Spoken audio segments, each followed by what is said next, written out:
I can't believe I'm even saying this out loud, but hello you guys, welcome to the Jeffree Star Retail Store! Hi sisters, James Charles here and welcome back to my YouTube channel. I cannot believe I am launching another brand. Like, am I crazy? That I have done so many reveal videos here on my channel, but it's like every single time I do it, it gets more exciting. This is the most expensive powder I have ever purchased. It is $245. For $245, there better not be a single crease under my eye. I can't believe I'm even saying this I cannot out believe loud, I am launching another brand. Like, am I crazy? I'm only gonna be here on February. Here we go. Cody's ex enters the chat, and she put right here, when your ex starts dating someone TikTok famous.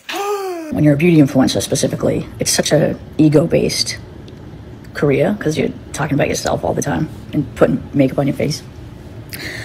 So people tend to go a little bit harder at beauty influencers because it's easier. So what Jaclyn Hill said to me is, "You're just so mean, Dustin. You're making excuses to be awful to someone who doesn't deserve it. He's a recovering addict and doesn't need people posting about him for views. I watch gossip channels such as yourself hurt my ex and continue to repeat the cycle. Grow up."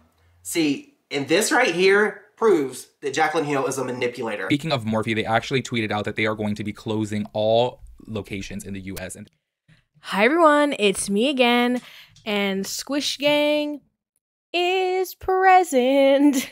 And today, I know I look a little bit different, but we're going to talk about the end of beauty influencer entitlement and how the pushback against it has increased over the years. And this video was inspired by the recent events with Dustin Dailey, Rich Lux, and Mikayla Niguera. I'm sorry, everyone pronounced it differently. Jaclyn Hill, and as well as the recent debacle with James Charles. Before we get into that, links to my social media sources, Amazon wishlist, Patreon, ways to support the channel, including any affiliate links, including all the links to the makeup, most of the makeup I'm going to be putting on today, because we're going to do this as a little get ready with me, because we're talking about the beauty world, and what better way to do that than a get ready with me video essay. Also, I just want to show you something. This is so fun. I have a little cow print ring that matches my cow print Apple Watch band. Isn't that so fun? I have that jewelry store link as well, affiliated down below if you want it. I just think it's so fun. I put it on my Instagram story too because I just I'm here for the cow print girlies. Me included, by the way. Also, thank you so much to my patrons. Names on screen. But because it's going to take a little while because I'm putting on my makeup, let's get right into it. Here are the three parts of the video because we're getting right into it. Part 1 is Jaclyn and Mikayla versus drama channels. Part 2 is influencer timeline, media, and reach. And part 3 is the commodification of personality. Because what we're really doing with this video is we're figuring out how we've gotten to this point and kind of like the deeper idea of beauty influencers and the whole environment that they're around beyond just like beauty is vanity. Because how many times can we hear that before it starts to get a bit old?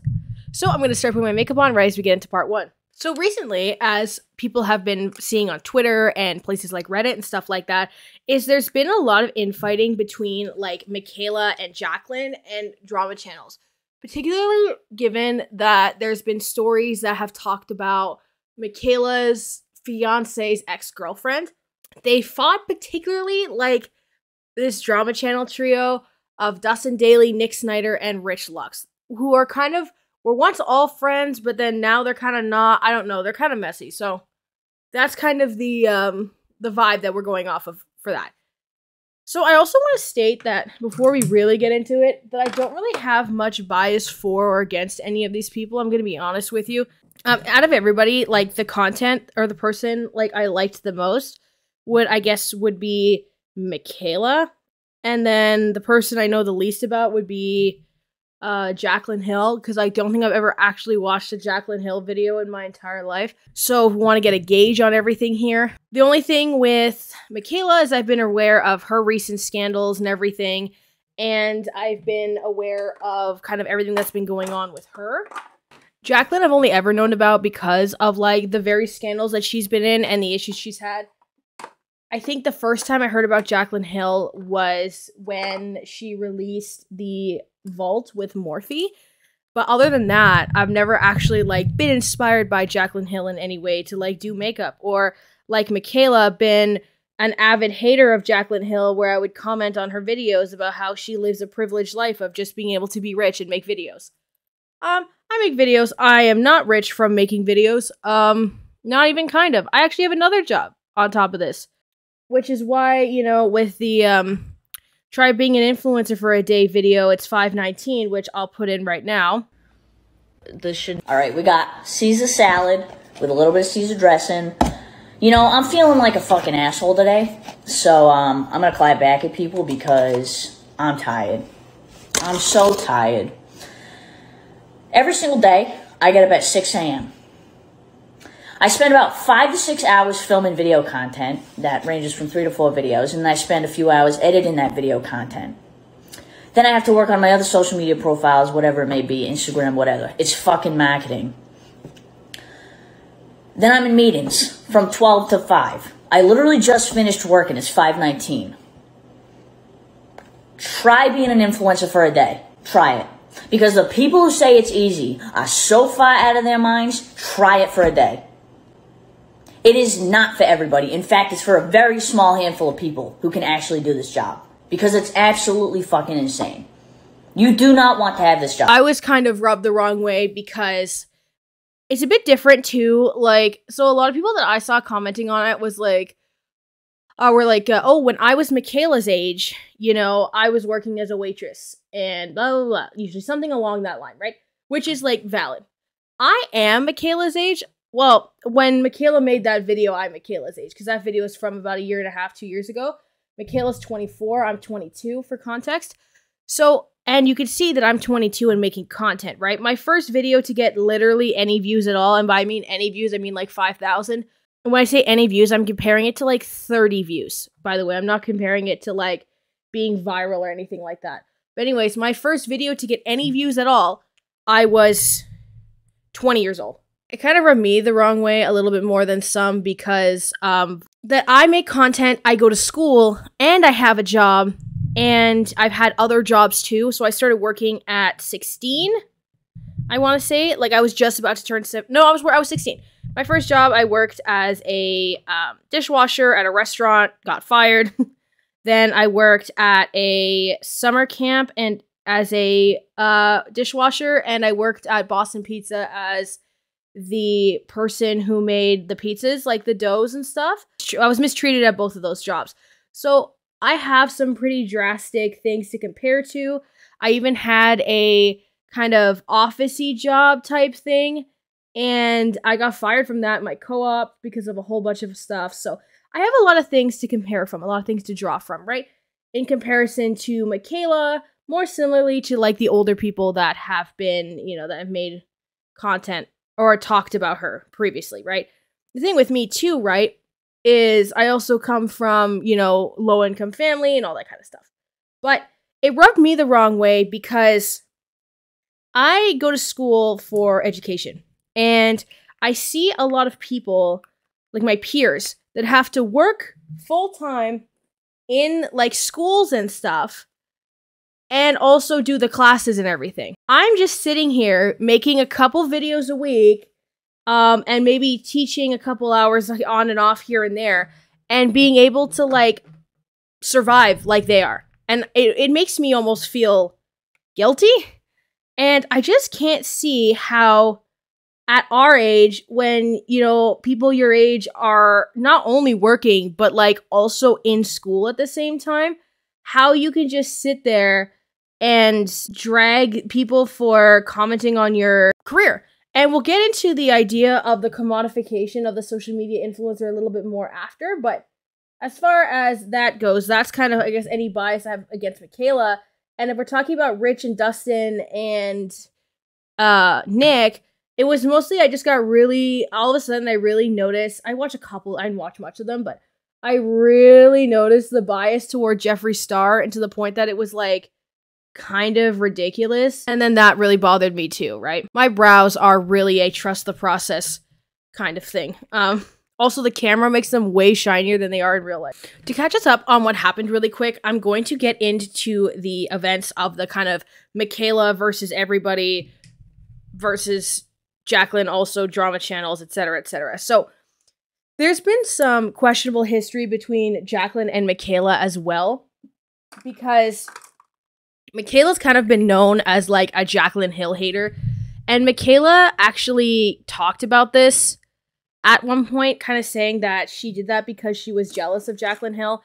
I want to point this out too right away. I am not doing all of this because I'm jealous of Mikayla. Frankly, when I say it was rubbing me the wrong way, it's more so that I feel that people have to balance so many things, work, school, all that kind of stuff at our age. Not to mention, like, people who cannot have family support and stuff, which I don't think she did either, to be fair. That, like, to be this young and already be set up for life while people have to balance the idea of tens of thousands, occasionally in the United States, especially hundreds of thousands of dollars of student loans. That it just goes so much deeper than like you work an easy job. Like people have trouble reconciling with this idea, but for most, there is lifelong uncertainty with income disparity, with their job status, with if their job's gonna match inflation in any way, right? So that goes the same for Jaclyn Hill as well, because Jaclyn Hill was also quite young. I think she was approaching 30, to be fair. So she had, you know, a 20s of a bit more of a normal life, but I could even be wrong on that. Mikayla would comment nasty stuff on Jaclyn's post, but now they're all besties or something, because I also know that Mikayla apologized to Jaclyn Hill. Fast forward to now, right? You have this girl who dated Mikayla's current fiance, Cody. Cody was an addict at one point. This has been talked about on Mikayla's TikTok. And a lot of people were trying to figure out when and whatever. And I don't know if I'll be able to find, I'm already not promising anything because I'd have to go find it, and she posts so many TikToks a day. But Mikayla talked about this like pickup truck that Cody has. She's talked about it on her TikTok. I clearly remember this one. She was talking about this pickup truck that that Cody had. And how when he was like hitting his rock bottom in addiction, that was like the last thing that he owned. And she was saying that he sold it. I think it was either for the engagement ring or like something for her, right? And how much that meant to her. So in that point, she in that TikTok said like, Cody cleared me to talk about this. So it's not like the addiction stuff had never been talked about before. So this girl, anyways, puts a TikTok up where she says, like, she has a picture of her and Cody. And she says, oh, when you're dating, or when you used to date a guy who's now with a famous makeup TikToker or something like that. I'll put the TikTok in because I just don't remember the words verbatim. Also, by the way, I'm showing all the products because people often ask me what I'm wearing. And because it's in true beauty guru nature. And now I have a camera that focuses on them. So I just kind of feel like it's the right thing to do. Anyways, so she puts a TikTok up. Rich Lux makes a video on it. Now, here's the thing. Mikayla wasn't necessarily wrong about everything that she said, because Rich Lux is pretty well known for fabricating, allegedly, and or entirely exaggerating video concepts.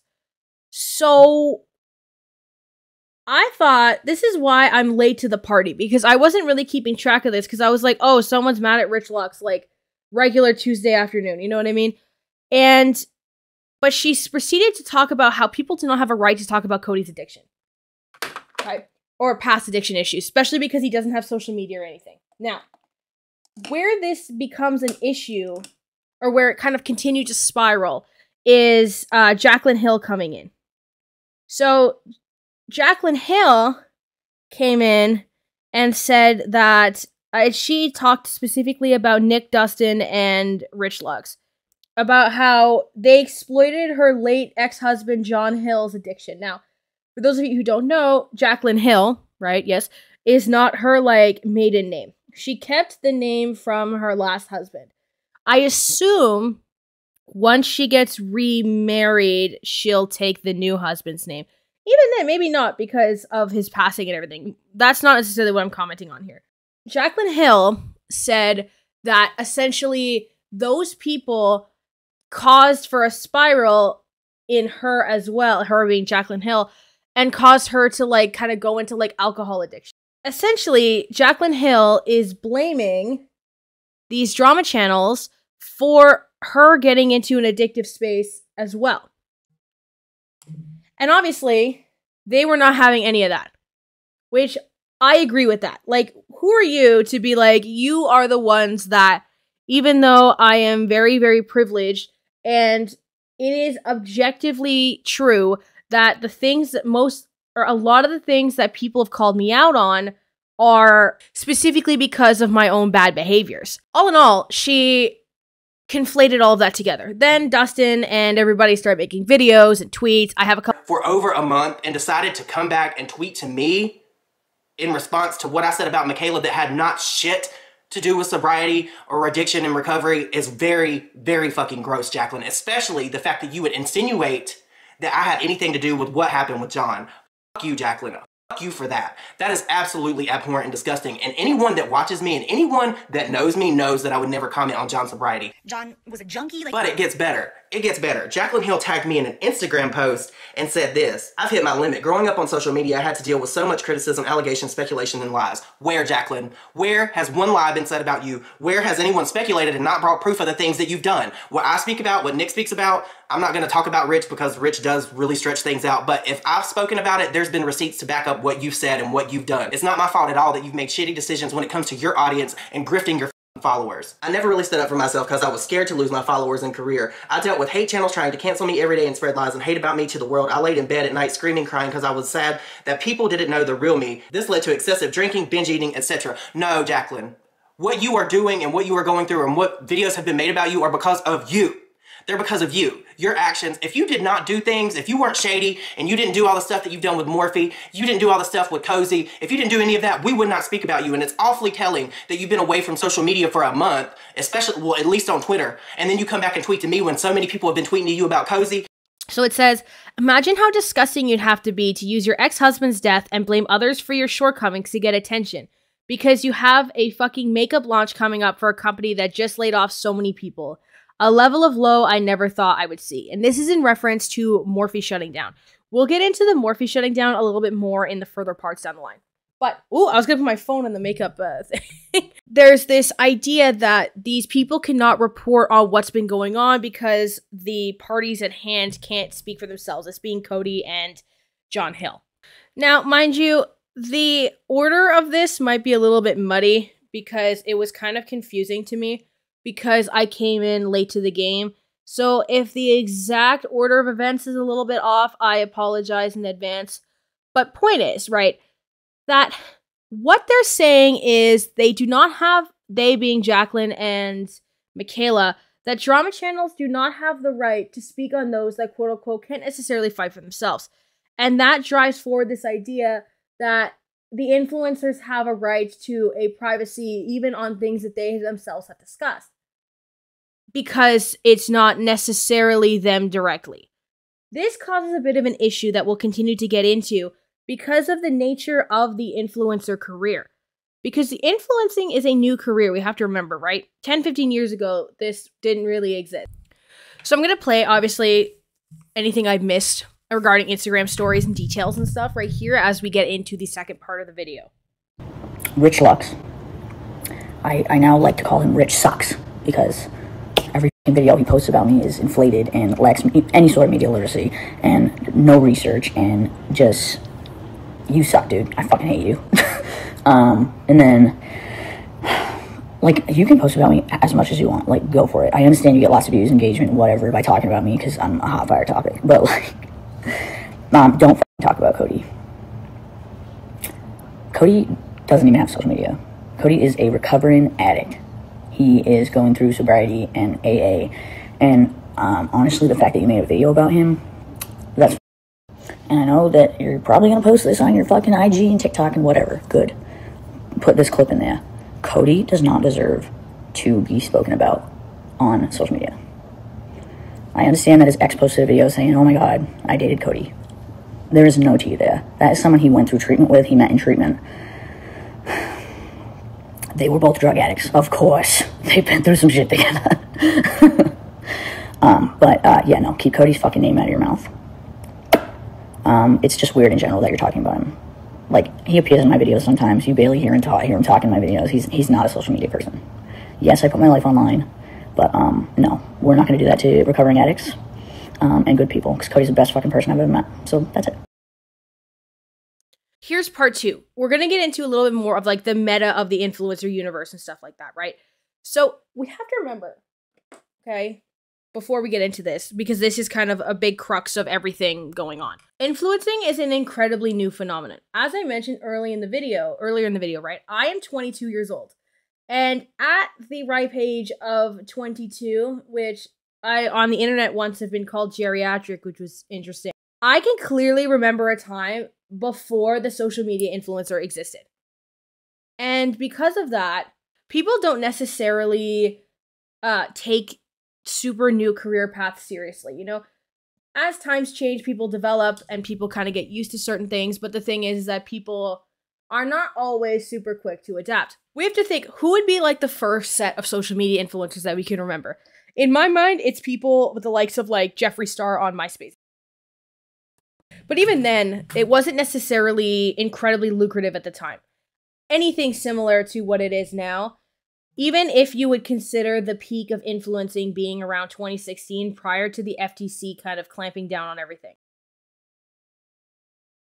One thing I noticed too is people don't really truly gauge, even the influencers themselves, the actual span of reach that they have. So what I've done is I've compared their reach to a couple of media phenomenons. You know, things that we usually associate with having a lot of views. Also, the blue is going to be a little bit messy because I had to scrape blue eyeshadow out of this pan once to turn my friend blue for Halloween. So it's like really dusty, so it's kind of messy. That's not the fault of the shadows, that's because of me destroying it. Anyways, so the Super Bowl in 2022, right? Do I even remember who was in it? No. Tom Brady, probably, because he seems to have this, like, innate ability to win. Probably. Anyways, so Super Bowl 2022 had 99.18 million viewers in the United States. I tried to find data worldwide. For some reason, I could not get consistent numbers because it would just kind of say the same numbers as the United States. But then this one says it's specific to the US, so I don't really understand what's going on with that. With the Super Bowl getting 99.18 million views in 2020, Charli D'Amelio has 149.5 million followers on TikTok. So that is about, give or take, 50% more than the American Super Bowl viewers. Super Bowl is known as one of the biggest phenomenons in traditional media. It is something that everybody watches, you know, has the biggest stars performing in, has the biggest halftime show. It is prepped months and months in advance. Slots for any sort of advertisement on it cost tens of, if not hundreds of thousands of dollars a piece, right? So Charli D'Amelio's typical, and you have to understand too, right? One thing that people tend to not acknowledge as well is followers does not mean everybody who knows who they are. In the same way that with the Super Bowl, viewers is not everybody who knows what it is. But 149.5 million, I don't follow Charli D'Amelio, but I sure as heck know who Charli D'Amelio is. I asked my friend one of my friends who I call like my boomer friends, who are really not into the social media stuff, tend to have no clue anybody that I'm talking about. I asked him, do you know who Charli D'Amelio is? And he said, yes, I think so. And I said, like, describe to me the girl you would associate with the dancing TikToks. And then he described Charli D'Amelio. So, somebody who's completely out of the social media sphere would know who she is. Sorry, this is purple. That's what this is. And then the white I'm blending with. Anyways. And I understand that I decided to start with extremes. But we're going to bring numbers back to the people that we were just talking about. Mikayla and Jaclyn Hill. Okay? So, last year, 8.93 million people watched the Grammys. Okay? The biggest event in music. Again, as you know, as I just mentioned, I am picking some of the biggest traditional media phenomenons I could think of, okay? Obviously, I didn't pick something like the Olympics because that has like billions of people. But more or less, I tried to pick things that are especially famous in like North America because we're talking about big North American influencers here. Back into the purple. Jaclyn Hill's most popular video has 16 million views on the platform, which is her infamous smoky eye tutorial video. Also, to end the look, I'm just going to blend out all the edges again with the white there. And this is the shimmer I'm going to use on the blue. Jaclyn Hill herself, because if you wanted to argue, well, that's her biggest video ever, Jaclyn Hill herself has 5.62 million subscribers. So Jaclyn Hill, in people that want to be able to keep track of what she's putting out, has more than half of the people that have acknowledged her on a more in-depth scale than the Grammy viewership. This is the shimmer I'm going to use on the purple side. So if we go to the 2022 Oscars, the one where a certain somebody slapped a certain somebody else, that had a viewership of 16.6 million people. Mikayla has 14.1 million TikTok followers as of filming this video. So that means Mikayla has, again, followers, so people who want to acknowledge her on a consistent basis. She has almost as much as the Oscar viewership last year. Also, I forgot this is the concealer that I use. The reason why I did with Mikayla is I did followers is kind of just because unlike YouTube, you can't really like sort TikToks by most popular. And while I have an idea what her most popular TikTok would be, I would imagine it's the covering acne one. I just don't want to have to go search for it. So with influencing being such a new career, there have kind of been a lot of shady things that have come out of the woodwork. Kind of like in a lot of other careers that's happened in the past, right? And with this in mind, you have, you know, some shady business dealings, undisclosed brand deals, the issue with TikTok, and apparently with Mikayla, allegedly, according to people, is she's like paid off to do like, you know, what's the term I'm looking for? Unbiased reviews, but then they are very much biased because she's paid to do them. This is in Medium, you're not gonna be able to see it. There's also a rise of influencer brands as well as influencer marketing, because advertising, if you aren't aware, is super duper duper duper pooper expensive on traditional media. And with influencers, you can choose your size and your average reach and then do things like sponsorships. And sponsorships, as I mentioned, if you get a big influencer, even if it is $25,000, $30,000 a pop, that's still less than a billboard. That's still less than a lot of different, you know, avenues of advertisement. And these people will get like major media views, like media events like Oscars or the Super Bowl or whatever. They'll have that reach on sometimes like a weekly-ish, daily basis. You know what I mean? They'll have a consistent reach like that. So it's incredibly lucrative. And then you get brands like Morphe that built their whole reputation on it. Morphe, which recently has closed all of these stores in the US. Morphe established the beauty influencer as a truly lucrative kind of career. I watched a Gabriel Zamora video recently, which, like, you know, how trustworthy is that? We're not 100% sure. However, he said people were making an average person's yearly salary in a month with just the Morphe discount code. They started to like squint at influencers and be like, wait, are you only pushing it because you make a lot of money from this? Like, I remember hearing what some of these people made from their discount codes, and it was insane. Salaries. People's salaries in a month. In a month, I was like, those days are long and gone. And I've talked to some of the biggest influencers. Maybe there's other influencers who are still making that much money. But like what they were making back then, like 2016, 2017, 2018, like, oh my God, it was ungodly money what I would hear. I'm like. So if we can remember back in the day, the use code James for 10% off stuff. So Morphe also understood the concept of selling trustworthiness before a lot of these other brands. Because what I've heard on the TikTok, you know, in the TikTok pipeline, so again, take that with the amount of truth that you want. Charlotte Tilbury as a brand has been accused of doing this a lot, kind of like paying people off for like good words on their part, you know? Particularly Mikayla, who does a lot of Charlotte Tilbury reviews.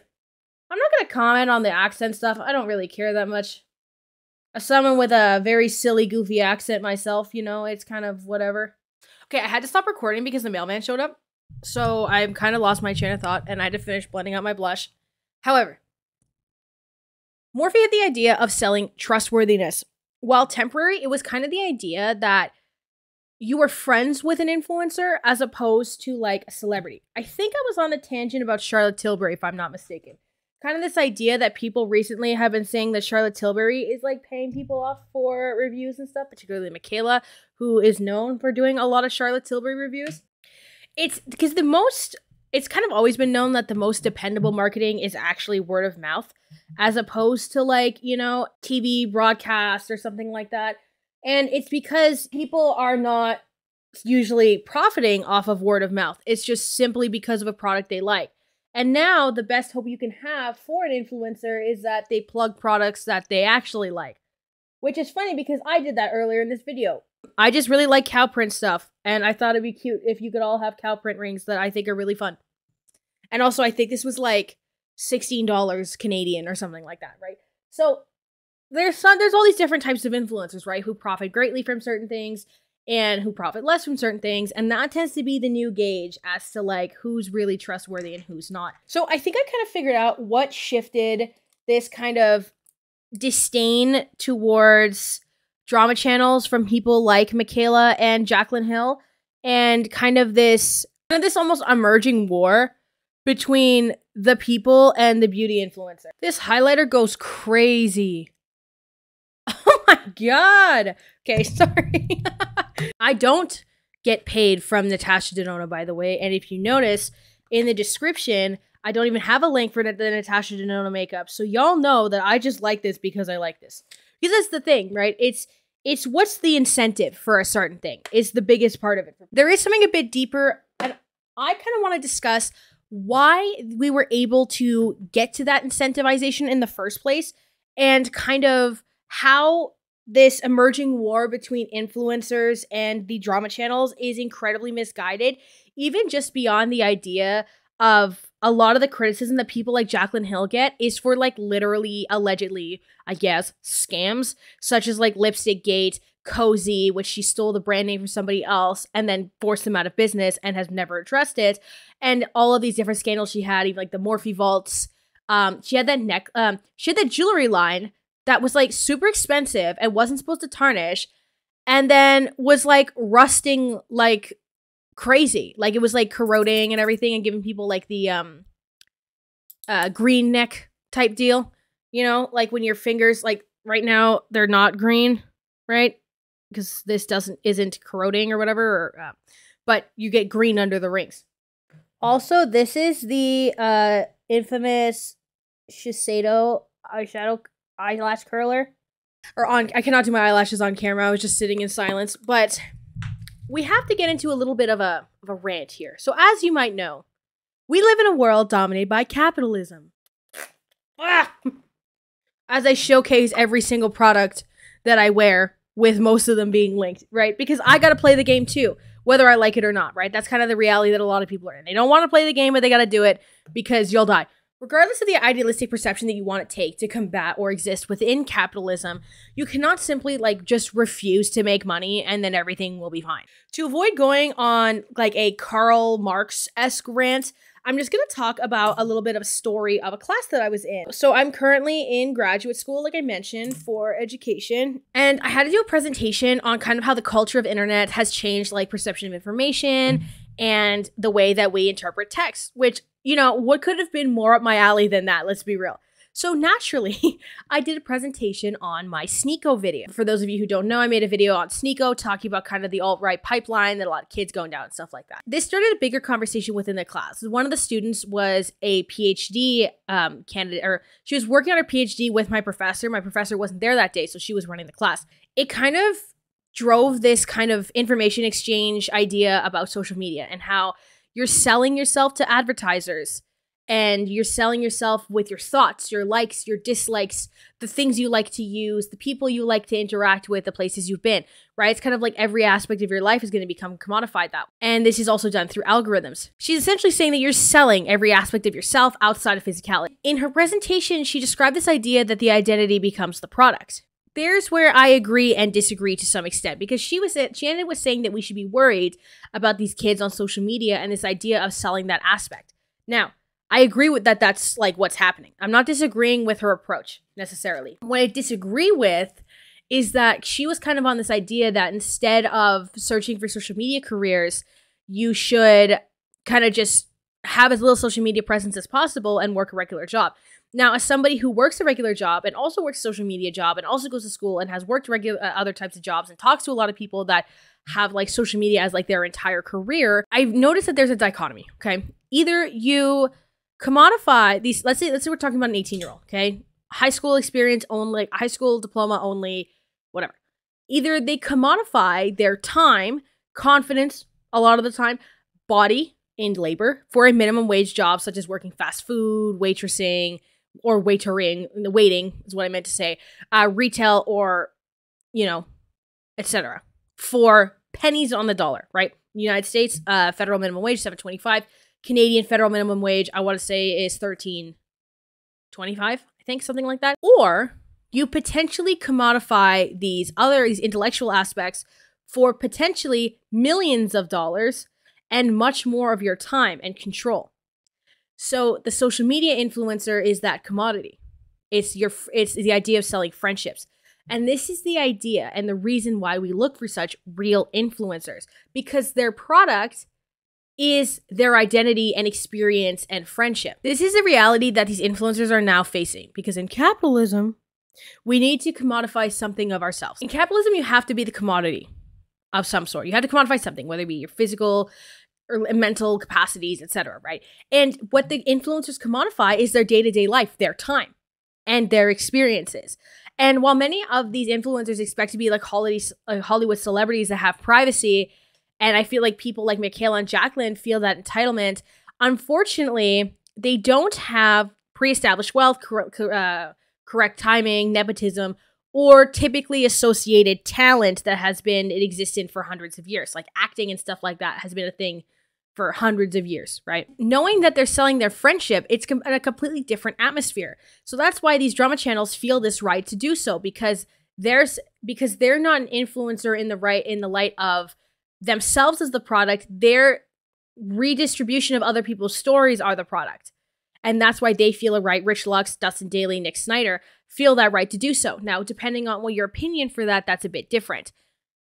But essentially, with the friendship being the commodity, so does the reputation. So then you get a lot of influencers like James Charles and Jeffree Star who make money on their scandals.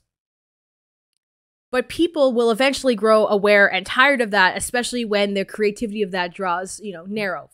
So for example, recently, James Charles has been caught talking to another straight guy as that straight guy exposed him on TikTok.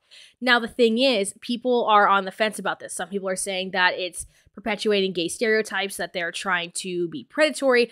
Others are saying James Charles can't learn and he is to blame for this case. In the same way that James Charles sells his experiences, these people who clout chase are selling their experiences with these influencers. It is just another product of the commodity. And that is where these clashes come from. And people are getting tired of the entitlement because what they're saying is, I should make money for doing nothing. I should make money for not providing the product of my daily life and my time, which is against the whole career that they've established. So I just want that to kind of be the food for thought for everything, I think, because I feel like that's my unique twist. That's like what I've brought to the table. And I hope you're happy with that, because that's my thoughts. So in conclusion, given the growing awareness of the influencer career, people are growing tired of this idea that people are too good to be a commodity, because we all live under capitalism, or most of us do. Obviously there's some circumstances, but let's say like the average American or whatever all lives under capitalism.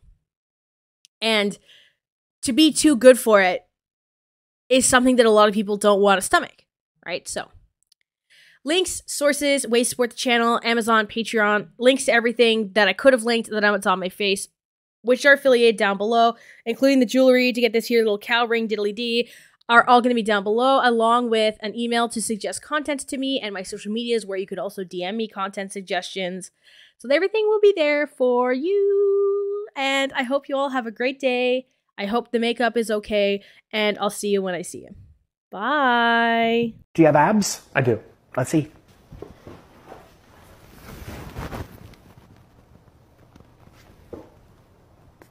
Barely.